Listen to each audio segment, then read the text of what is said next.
तो जैसे हम बात करते हैं सिंगापुर मॉडल की, तो वी आर सीइंग चाइना में भी वाटर सेविंग पॉलिसी वो फॉर्मुलेट कर रहे हैं, जिसमें दो मैकेनिज्म यूज किए जा रहे हैं। एक तो quantity and secondly price control mechanism. तो जैसे हम इंपोर्ट कोटा की बात करते हैं, तो क्वांटिटी रेगुलेशन में भी वाटर कोटाज है कि इतना fixed quantity of water supply किया जाएगा, आप उसमें से उस क्वांटिटी को मैनेज कीजिए। तो वो इंडिविजुअल लेवल पे जो बिहेवियरल चेंज है वो उस तरीके से किया जा सकता है। एंड जैसे हम बात करते हैं सेकंड जो प्राइस कंट्रोल मैकेनिज्म है कि वाटर मीटर्स भी इंस्टॉल किए जा सकते हैं, बट इसको टॉप डाउन मैकेनिज्म के थ्रू किया जा रहा है, through water policy.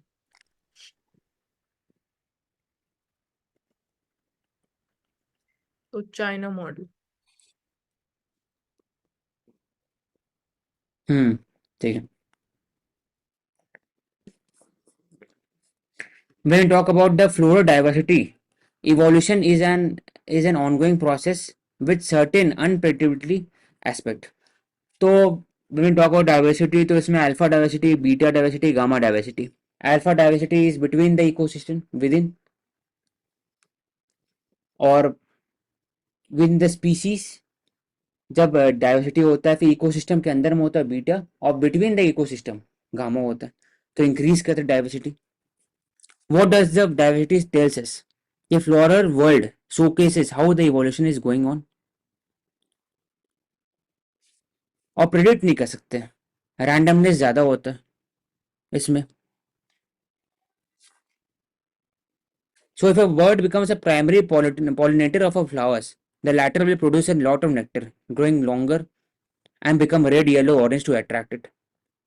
If it's a bee, the flower can become shorter, take on ultraviolet colors. तो जो नीश है सबका अपना अपना, कि हनी बीज का, बर्ड्स का with respect to the pollination, उसके हिसाब से भी द फ्लावर्स डिटेक्टेड, और they can change its own characteristic in the evolution.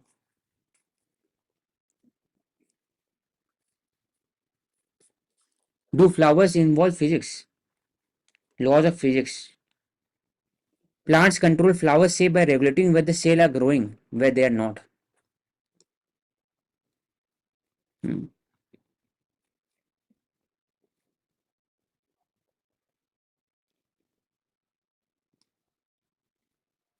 तो इसमें we can say that overall जो diversity है, it can give some highlight about the evolution process, और पॉलिनेटर से लेके पॉलिनेशन से लेके जो भी प्रोसेस होता है, it impacts the evolution.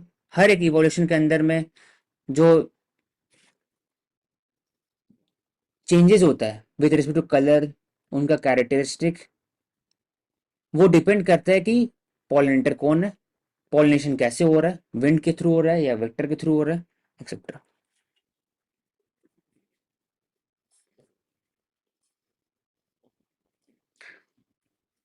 There is a rationalisation of the chapters for the student, जिसमें एनसीईआरटी ने ड्रॉप किया है, और they have ruled out migration of Aryans because they have stated कि हरप्पन्स को डीएनए और आज भी साउथ एशिया का डीएनए इट इज मैचिंग.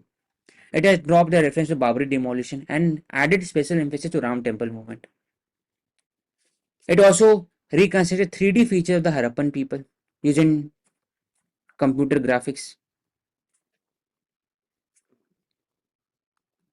दूसरा, नर्मदा वेस्टर्न डैम में वेस्टर्न इंडिया और Polavaram dam on the river Godavari. It had displaced hundreds of thousands of Adivasi and driving them to greater destitution. उसमें चेंजेस किया गया ओवरऑल की project such as Sardar Sarovar dam, Narmada in western India and Polavaram Dam, Godavari had displaced hundreds and thousands of Adivasi from the original habitat. सिर्फ तो word changes किया जा रहा है. It has dropped mentioning about the Narmada project. तो मेरा इसमें क्या व्यू पॉइंट है, इसमें है कि हर एक स्टूडेंट एक इम्पॉर्टेंट पार्ट ऑफ सोसाइटी है. उनका विजन, उन्हीं का जो एथिकल स्टैंडर्ड डिसाइड करे कंट्री किस डायरेक्शन मूव करे.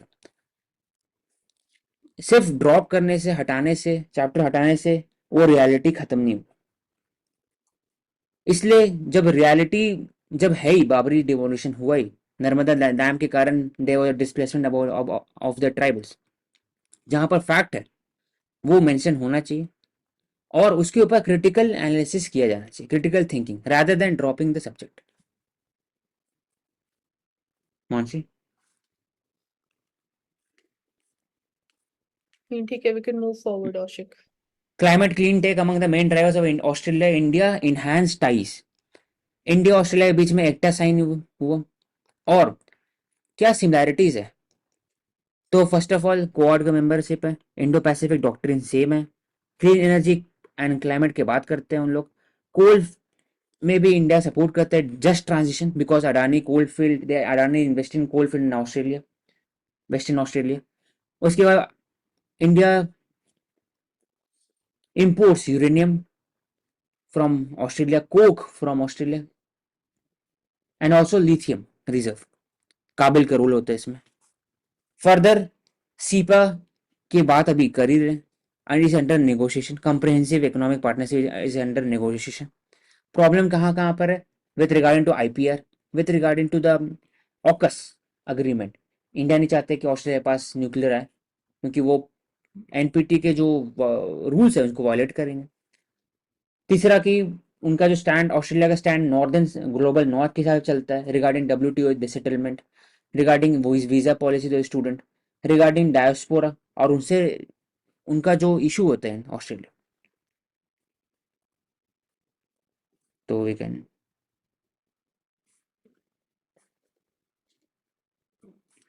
इसमें बस एक बोल सकते हैं कि new collective quantitative goal goal on climate finance, ये I think it is related to the COP convention, उसमें ये अडॉप्ट हुआ था। इसमें बात किया गया कि क्लाइमेट फाइनेंसिंग चेंज होना चाहिए, पहले $100 बिलियन दिया गया था, अब उसको नेगोशिएट करना चाहिए और ज्यादा भी हो सकता है to finance the climate action developing countries. जो पहले joint implementation clean development mechanism under the Kyoto protocol था, उसको थोड़ा रीफॉर्मुलेट किया जा रहा है under the new collective quantitative goal on climate finance.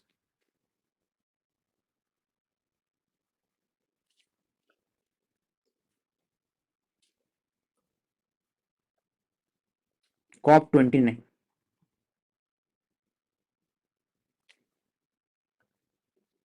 कैसे होगा इसमें? तो overall loss and damage fund एक तरीका है, जीईएफ का रूल आता है, ग्लोबल इन्वायरमेंट फैसिलिटी, और $100 बिलियन जो अमाउंट है which was offered without any consultation. अभी एनसीक्यूजी में देयर विल बी नेगोशिएशन और country will be have a better control over the compliance कर सकते हैं। ठीक है। COP 28।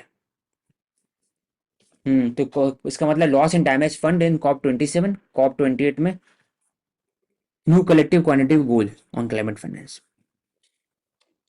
Iran pays homage to guard in killed in Syria, we have already discussed ISCG और उनका मैंडेट क्या है yesterday। Massive Ukrainian drone attack in Russia, this ongoing process, how the drone is being used in the war.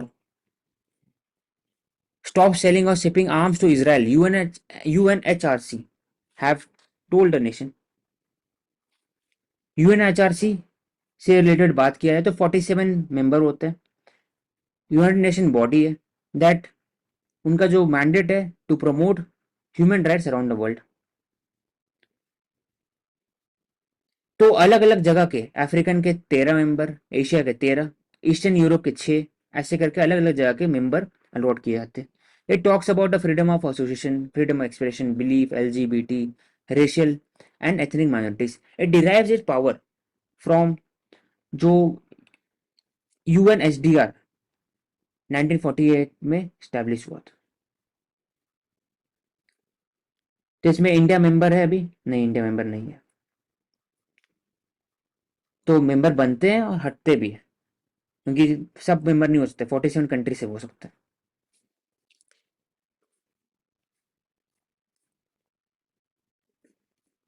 So it has called for the investigator to report on the weapons and ammunition and dual use items, both civilian and military application, that is used by the Israel against the Palestinian people. Non binding है और उनके पास power नहीं कैसे enforce करे, लेकिन एक moral के पास obligation रहता है, वो मॉरली आप इन्फोर्स करवा सकते हो to create a negative connotation about the country, to make the other countries aware regarding the human rights violation in that country. ऐसे करते हैं. तो बिग कंट्रीज जापान फ्रांस सब कोई अपोज रेजोल्यूशन के खिलाफ वोट किए थे. India abstain from HRC voting calling Gaza cease fire. India on Friday abstain मतलब कि उन्होंने वोट दिया ही नहीं. They have abstained on the resolution in the Human Rights Council regarding for the Israel for immediate ceasefire in Gaza and the states to implement an arms embargo adopted a 47-member council.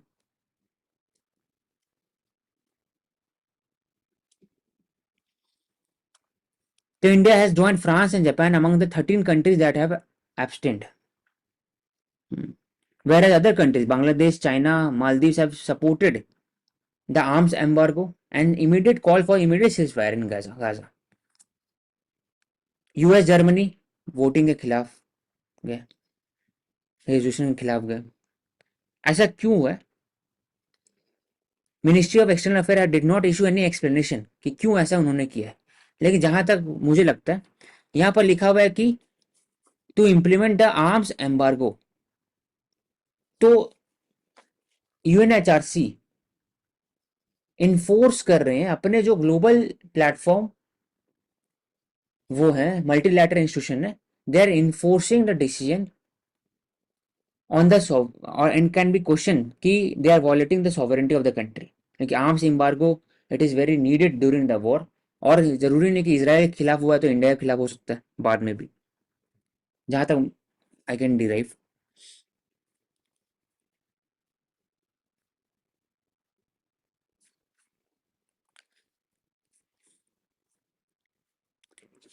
Venki pushing antibiotics as poultry growth promoter. When there is an increase in the antibiotic usage, उसके कारण क्या होता है कि overall जो body के अंदर में रेजिस्टेंस है, एंटी माइक्रोबियल रेजिस्टेंस, वो बढ़ता है. और साथ ही साथ लॉन्ग टर्म जो एफिकेसी है ड्रग्स का, मेडिसिन का, वो कम होता है. One health concept to deal with the pandemic issue, zoonotic disease, ये कम होता है. So that is why we need less and less antibiotic. We need more and more organic production of the poultry. Further, antibiotic को सिर्फ और सिर्फ last resort में use करना चाहिए.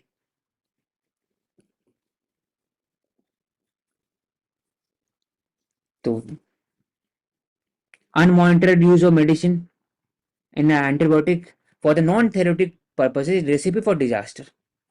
It should be addressed at the earliest.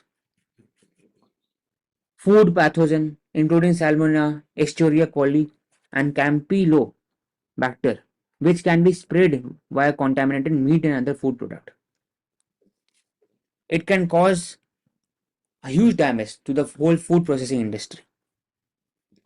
क्योंकि सिर्फ और सिर्फ प्रिवेंटिव मेजर यूज नहीं किया जाता, तो ग्रोथ प्रोमोटर यूज किया जाता है कि कैसे जो चिकन के जो ग्रोथ है 3 महीने में उसको 1 महीने में कैसे किया जाए to increase the profit level of the company. सब करते हैं, KVC करते हैं, KFC करते हैं, बाकी सब भी करते हैं.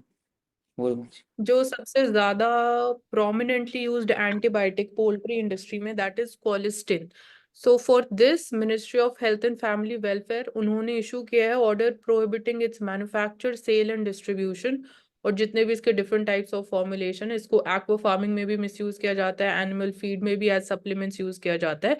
तो it has been banned under the Drugs and Cosmetics Act of 1940. तो इसको as a last resort antibiotic use किया जाता है ज्यादातर, and 95% of this is imported from China in case of India.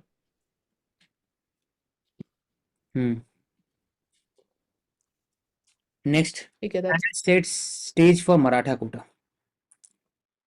तो earlier the Supreme Court has given direction कि मराठा में Kota establish किया गया 2018 के समय में, it was unconstitutional because it was breaching the limit set by the Indira Swami judgement. 50% से ऊपर नहीं हो सकता, only on the rarest circumstances और केसेस में हो सकता है, जैसे तमिलनाडु में वेयर 90% और मोर they constitute the OBCs and other backward classes.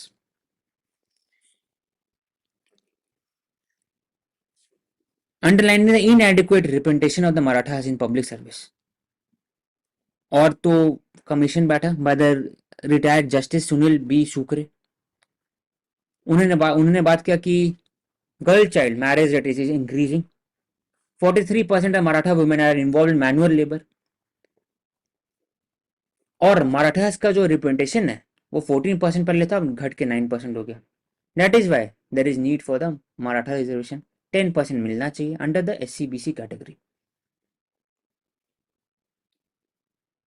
तो जो क्वेश्चन पूछा गया था सुप्रीम कोर्ट से कि वो मेन स्ट्रीम है, already they are in a power structure, लेकिन ये बोल रहे कि गवर्नमेंट सर्विस में डिक्रीज हो रहा है धीरे, इनफर्टी कॉम्प्लेक्स है, सुपरस्टिशियस प्रैक्टिसेस अभी भी है, फार्मर सुसाइड बढ़ते जा रहे हैं, लैंडलेसनेस अभी भी है, लिविंग कंडीशन वर्सनिंग हो रहा है। इसके कारण overall we need 10% of reservation for the Marathas. लेकिन क्वेश्चन यहाँ पे ये उठता है औशिक कि रिजर्वेशन से क्या है, जो प्रॉब्लम्स है ऑफ चाइल्ड मैरिजेस सॉल्व हो जाएंगे या जो बाकी इश्यूज देखने को मिल रहे हैं।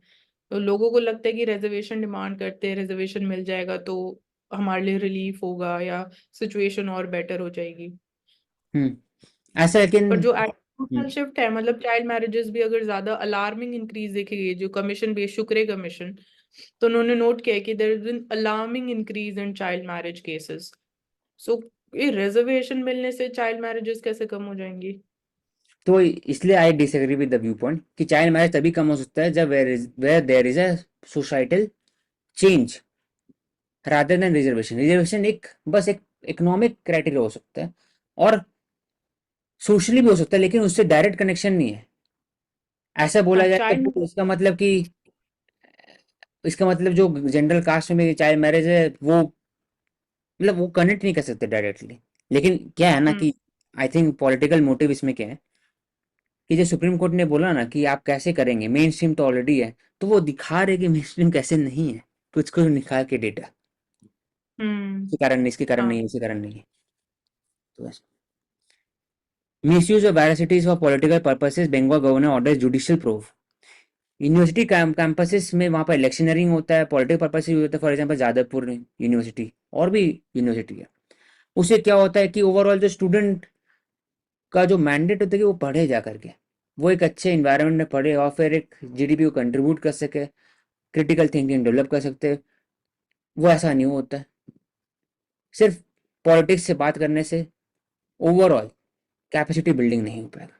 वो एक पार्ट है, it is very important part of the societal wellbeing, लेकिन सिर्फ वही प्रमोट होता है और ज़्यादा टाइम कंज्यूमिंग ज़्यादा होता है इलेक्शनरिंग और फिर पॉलिटिकल पर्पज के। तो ऐसा कम होना चाहिए, ऐसा चांसलर नहीं।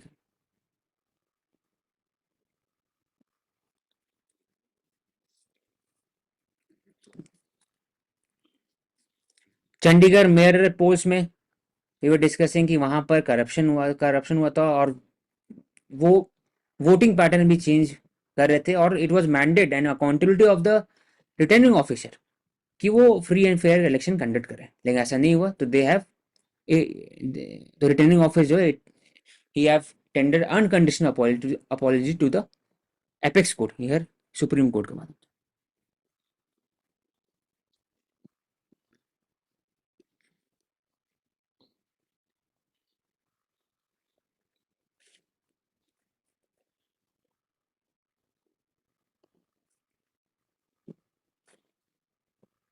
कॉपीराइट वर्सेस AI, इसमें केस क्या है, न्यूयॉर्क टाइम्स ने बोला कि जो वो फोटो यूज करते हैं, आर्टिकल यूज करते हैं, और जो ChatGPT है वही फोटो में कुछ चेंजेस करके, वही आर्टिकल में कुछ चेंजेस करके खुद से वो क्रिएट कर सकते हैं। कोई भी आदमी पब्लिशर बन सकता है आज की डेट में, कुछ वर्ड चेंज करके, कुछ स्टोरी लाइन चेंज करके।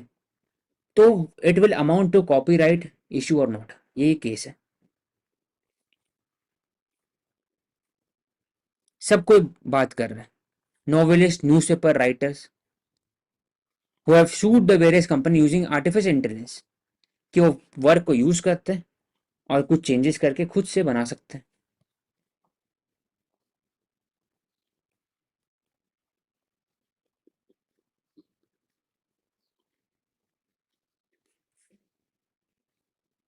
बस ये चैलेंज है. तो, तो इसमें अभी it is a ongoing process कि डिफाइन होगा कि जनरेटिव एआई कहाँ यूज कर सकते हैं, कहाँ नहीं कर सकते, और कैसे there will be a charge on generative AI as well. ऐसा बोला जा रहा है कि जो अगर उसका यूज करे तो उनको भी रॉयल्टी कुछ ना कुछ मिलना चाहिए अगर सोर्स मटेरियल के है. लेकिन जो कंपनी जो बोलते हैं कि सोर्स मटेरियल सिर्फ एक सोर्स से नहीं है, वो लाखों हजारों करोड़ों सोर्स है, तो कैसे आप चार्ज करेंगे, कैसे पैसा दोगे, वो एक चैलेंजेस है इसमें.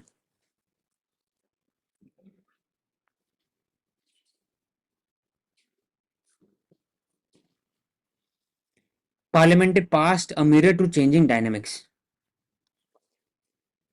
So regarding the working schedule, 17 Lok Sabha, which concluded its proceeding on Saturday, वो खत्म हुआ 17 लोकसभा. तो वहाँ परफॉर्मेंस देखा जाता है कि पार्लियामेंट कैसा हुआ. तो 1146 क्वेश्चन वे आस्क्ड राज्यसभा मेंबर, ओनली 23 वे आंसर्ड. पहला इशू.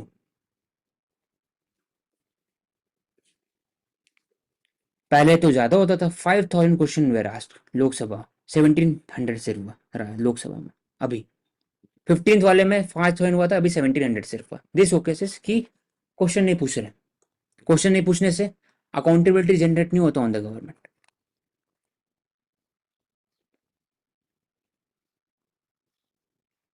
और सबसे ज्यादा क्वेश्चन भी हेल्थ था, क्योंकि कोविड के 19 से हमें. Most startling revelation is decline interest in matter of national security and internal affair.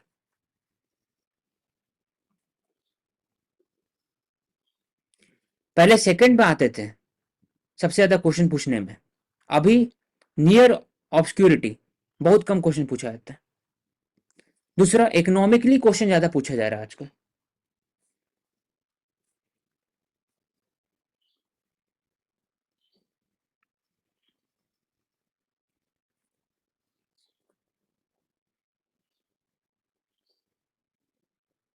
अब कैसे कर सकते हैं इसमें, तो utilisation of various intervention available to law makers. पहला कि 0 आवर,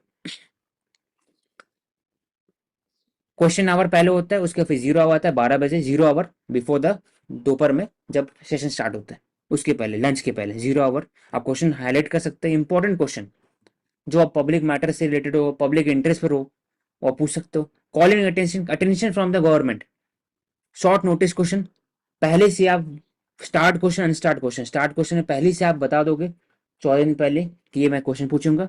जो मिनिस्टर होंगे वो ओरल जवाब देंगे, लेकिन सप्लीमेंट्री क्वेश्चन नहीं. वैसे short duration discussion, special mention, there are some kind of intervention which has been given to the parliamentarian to make the government accountable to the people's representative, and to enhance the quality of debate and reach amicable solution regarding the crisis and dispute.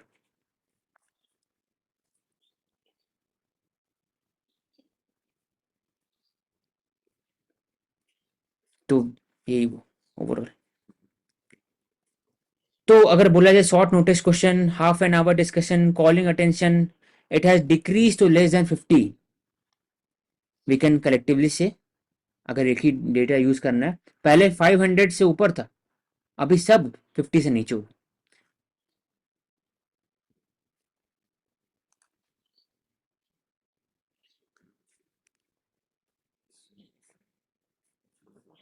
US must rein in Israel, Iran must show restraint. अभी Israel, it has used attack, it has killed जो Quds force के head थे उनको.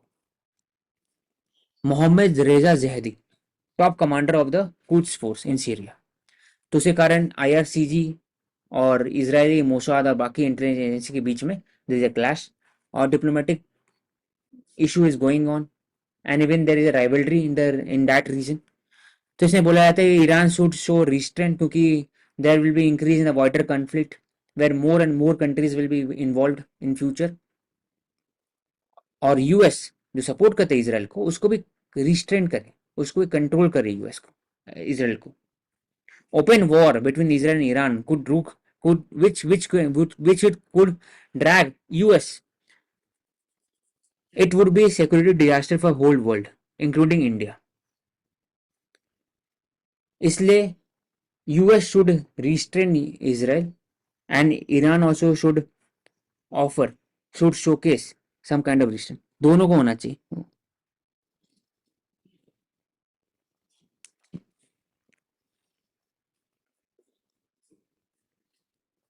There will be no independent sovereign Palestine.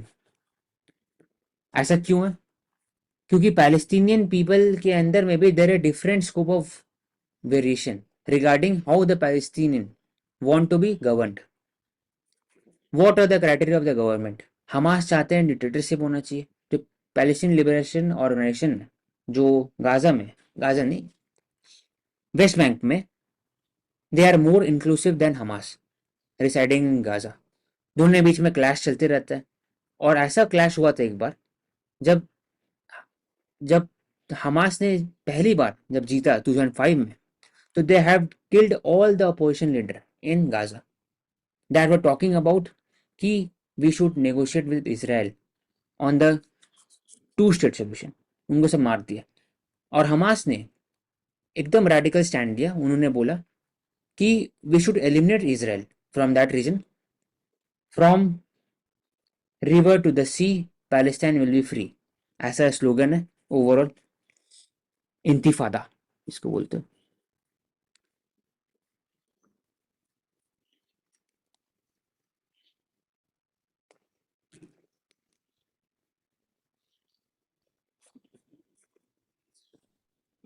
Unsettled settlers of Arunachal Pradesh. Tension between the settlers who are primarily families of Gurkhas who are reserved in our army and Assam rifles, and the Yubins, transboundary community that was given scheduled status, have been rising.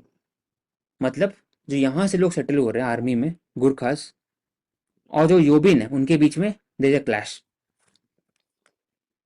Both are in being fear क्योंकि उनको पूछा जा रहा है कि आप permit दिखाइए if they want to travel in elsewhere in the state. Ministry of home affair ने सेटलमेंट प्लान इस्टेब्लिश किया गया था for giving 10 standard acre for the non-transferable land for each family, kitchen garden, etc. for the settlers. 95% of settlers were Gurkhas, mostly from Nepal, and kuch from Kumaon, Garhwal, Uttarakhand, in that region. उससे क्या हो रहा है, local जो people और जो cross boundary जो ST community है उनका प्रॉब्लम ये है, उनको इशू क्या है कि उनका जो राइट्स है ओवर द लैंड वो इम्पैक्ट हो रहा है. मोर एंड मोर सेटल अगर होंगे तो उनका जॉब क्राइसिस उनके लिए होगा.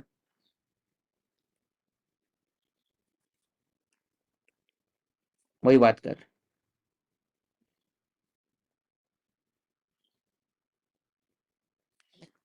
वो बोल रहे हैं कि the settler were mostly on the lease for the specific period. लेकिन आज का है कि कोई लोग आसाम राइफल बाकी जगह से क्विट करके वो सेटल होना चाहते हैं वहां पर, उनको इंसेंटिव मिलता है उनको रहने के लिए इन अरुणाचल प्रदेश. इसलिए जो लोकल्स है उनके बीच में और जो सेटलर्स है उनके बीच में एक क्लैश.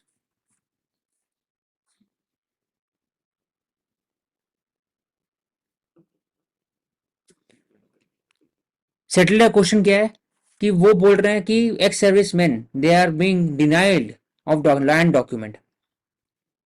और उनसे पूछा जा रहा है कि इनर लैंड परमिट के हिसाब से कि आप दिखाइए पर्ची अगर आपको कहीं घूमना है पूरे स्टेट में. तो पूछ रहे कि हम लोग तो बहुत पहले से रह रहे हैं, तब भी हम लोग को एक तरह से फॉरेनर घोषित किया जा रहा है. ऐसा क्यों?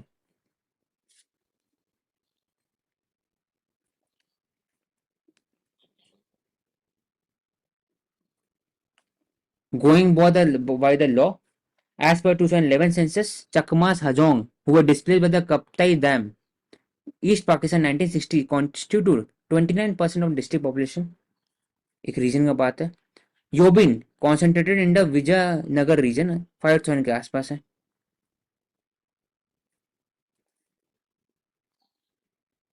तो overall we can say that there should be a negotiation और सेटलमेंट होना चाहिए between the two communities, both the settlers and the जो लोकल्स हैं उनके बीच में।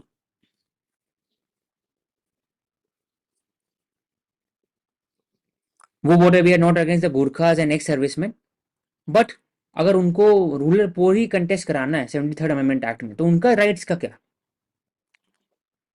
जो उनको दिया जाता है अंडर दैट पैसा और 73rd अमेंडमेंट एक्ट ग्राम सभा में उनको जो रिजर्वेशन है।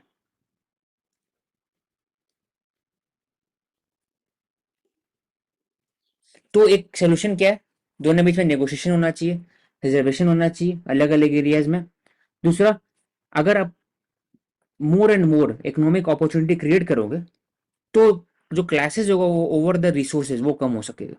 That is why connectivity is important. Electricity, solar power station, road connectivity, it is important for the thriving of the local economy. Hmm.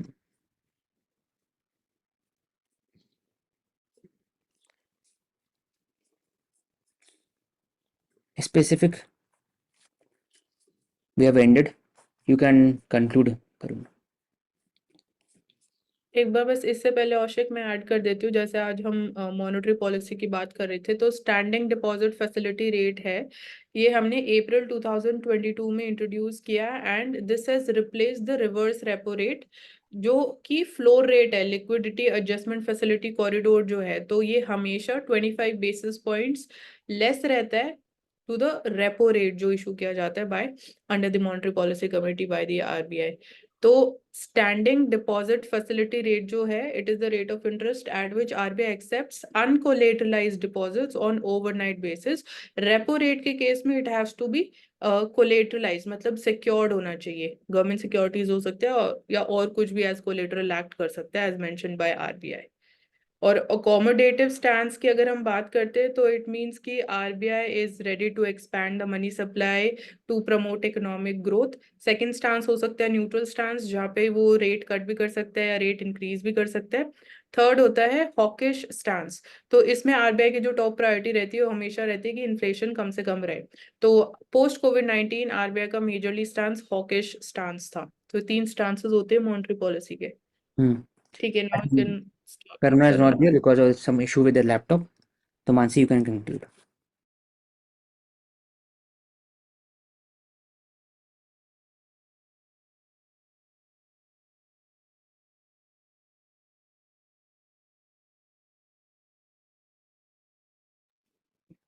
Okay, so हमने drones के case में बात करी कि it is regulated by DGCA under the Ministry of Civil Aviation and we talked about कि airport जो international airports है उनकी perimeter has been reduced from 45 kilometres to 12 kilometres and बाकी उनकी ओवरऑल रेगुलेशन की बात की गई।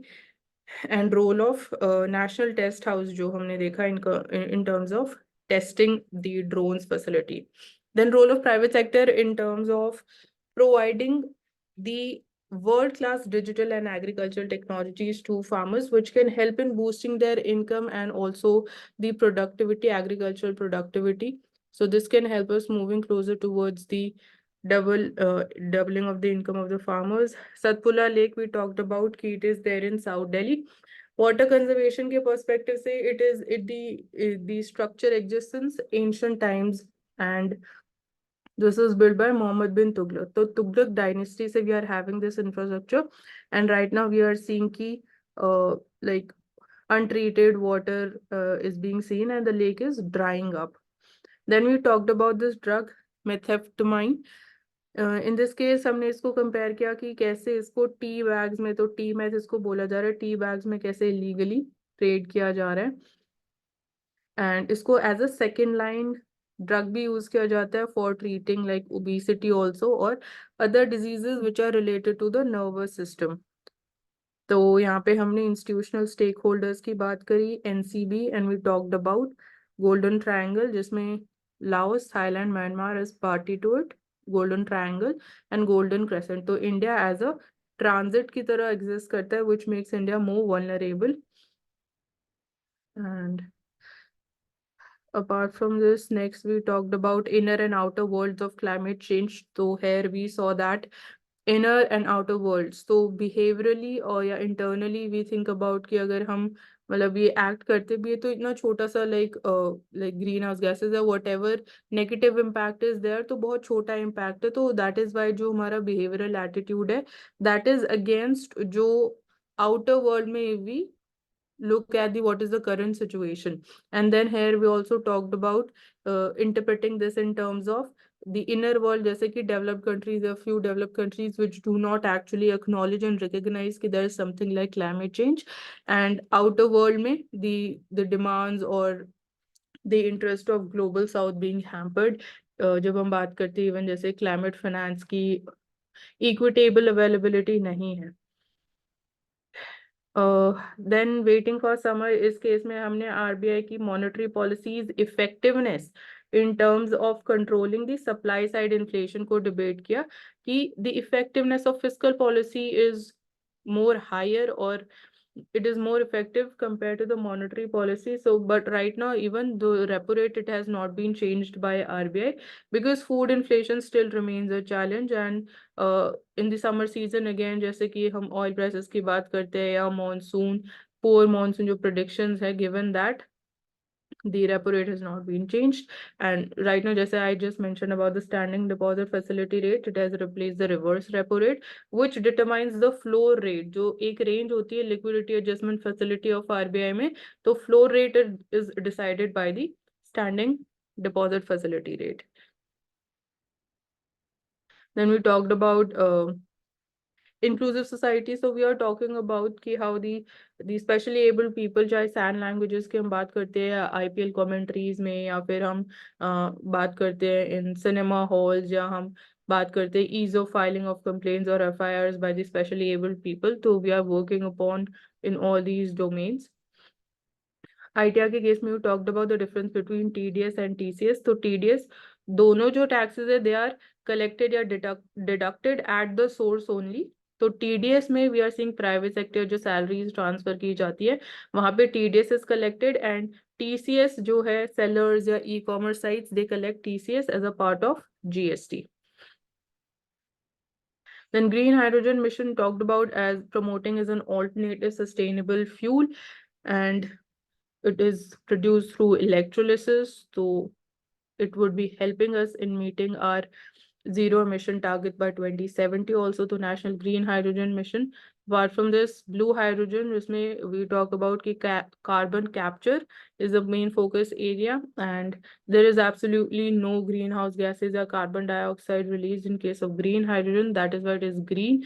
Gray hydrogen के case में it is extracted from hydrocarbons, so carbon dioxide is one of the byproducts in case of gray hydrogen। And we talked about different challenges and the benefits। तो in terms of जैसे हमारे पास crude oil reserves है, तो in terms of storage of green hydrogen there is one challenge in terms of the safety of storage, and then transportation की भी हमने बात करी।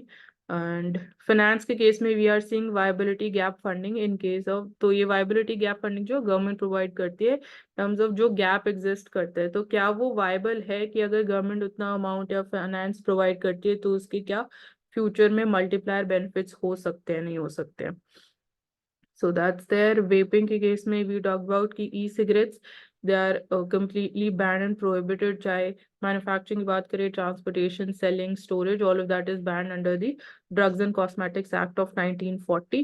and इसमें भी जो chemicals use किए जाते हैं nicotine, there is no proper standard for that, so it is completely banned। and एक तरीके से we are seeing कि as an alternative to cigarettes it is being promoted, but again this is also having addictive kind of behavior by the consumers, and even it is leading to certain cardiovascular diseases, so that is not safe।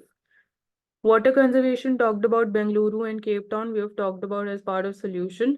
We talked about Singapore model, then